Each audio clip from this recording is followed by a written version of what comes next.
So இந்த வீடியோவில் நம்ம ஆல்டோ K10 சர்வீஸ் பண்ண போகிறோம். Smart customer. ஸோ இது ஏன் சொல்கிறேங்கிறத நான் ஃபைனலாக சொல்கிறேன். ஸோ ஃபஸ்ட்டு கம்ப்ளைண்ட் என்னென்னு பார்த்துக்கலாம். டயர் போயிடுச்சு and wiper tank leak, wiper cap damage, பின்னாடி சிஎன்ஜி ஃபிக்ஸ் பண்ணியிருக்காங்க. கூலண்ட் லீக் இல்லை, ஆயில் லீக் எதுவும் இல்லை, பூட்டில் நல்லாயிருக்கு. ஹெட்லைட்டு அவுட் சைட் ஃபிட்டிங்ஸ் நிறைய இருக்குது. ஹெட்லைட் எப்படி கண்டுபிடிக்கலாம்னா பின்னாடி அந்த ஒயரிங் கிட் வச்சு தான் நீங்கள் சொல்லலாம்.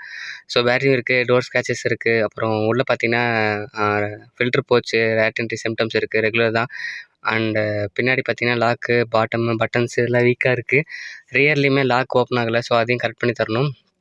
இந்த வண்டி வந்து வெறும் ஆயில் ஃபில்டர் மட்டும்தான் ரீப்ளேஸ் பண்ண சொல்லிவிட்டு அதுக்கு மட்டும் தான் இப்போ பண்ண போகிறோம். ஸோ அதுக்கு என்னென்ன அப்ரூவல் இருக்குங்கிற காட்டுறது ரெக்கார்டிங்க்கு. உள்ளே வந்து பார்த்திங்கன்னா இன்டீரியல்ஸில் வந்து ப்ளோயர் நாய்ஸ் வருது, அந்த ப்ளோயர் லாக்கு, அப்புறம் க்ளோபாக்ஸ் லாக்கு, கியர் ஆட் ஷேக் இருக்குது, கிளச்சு மீடியம் ஒரு 60% சொல்லலாம். ஸோ அடுத்து வந்து பார்த்திங்கன்னா வைப்பர் பிளேட் நாய்ஸ் இருக்குது. லைட் ஆன் பண்ணால் பின்னாடி NVH நாய்ஸ் வந்து உள்ளே எதுவும் தெரியல. ஸோ ரோட்டஸ் போகும்போது நம்ம பார்த்துக்கலாம் மீதி கம்ப்ளைண்ட்டை. அண்ட் ஃபஸ்ட்டு ரோட்டஸில் எதுவும் கம்ப்ளைண்ட் வரல. செகண்ட் ரோட்டஸில் நம்ம பார்த்துக்கலாம். அண்ட் கீழே அண்டர்சேஸில் பார்த்தீங்கன்னா பிரேக் நாய்ஸ், பின் நாய்ஸு, ஃபுல் சஸ்பென்ஷனுமே போயிடுச்சு, ஆயில் லீக்ஸ் இருக்குது. And silencer pipe starting stage sound வரத்துக்கு.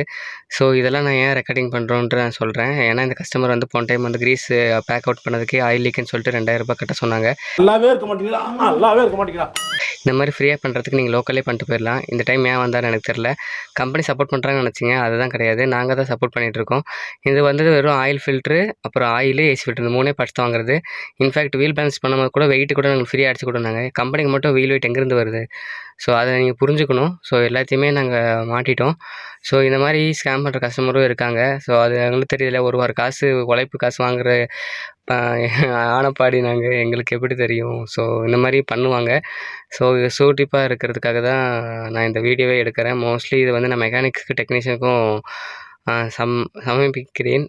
ஏன்னா அவங்க கஷ்டம் பின்னாடி யாரும் பேசுகிறதில்ல. ஸோ எல்லாத்தையுமே நான் இப்போ ரெக்கார்ட் பண்ணிட்டேன். எல்லாமே சர்வீஸ் முடிஞ்சும் நான் காமிச்சிட்டேன். எல்லாமே பாருங்கள், வண்டி ஆனில் தான் செக் பண்ணி பார்க்குறோம். எந்த இதுவுமே இல்லை. வண்டி கட் ஆஃப் ஆயிடுச்சு. கட் ஆஃப் ஆயிடுச்சுன்னு சொன்னால் ஃபேன் மோட்டர் கட் ஆஃப் ஆனது தான் சொல்லுவோம். ஸோ இப்போ வந்து எல்லாமே பர்ஃபெக்டாக ரெடி பண்ணிட்டோம். சர்வீஸில் என்னென்ன பண்ணணுமோ இப்போ ரோட்டஸ் பார்க்கலாம். ரோட்டஸ் போகும்போது பார்த்தீங்கன்னா நான் நோட்டீஸ் பண்ணது வந்து பார்த்திங்கன்னா அந்த ஆடியோ செட்டு ஷேக் இருக்குது, அந்த வைப்ரேஷன் வருது. அண்டு டோர் சைடு வைப்ரேஷன்ஸ் இருக்குது.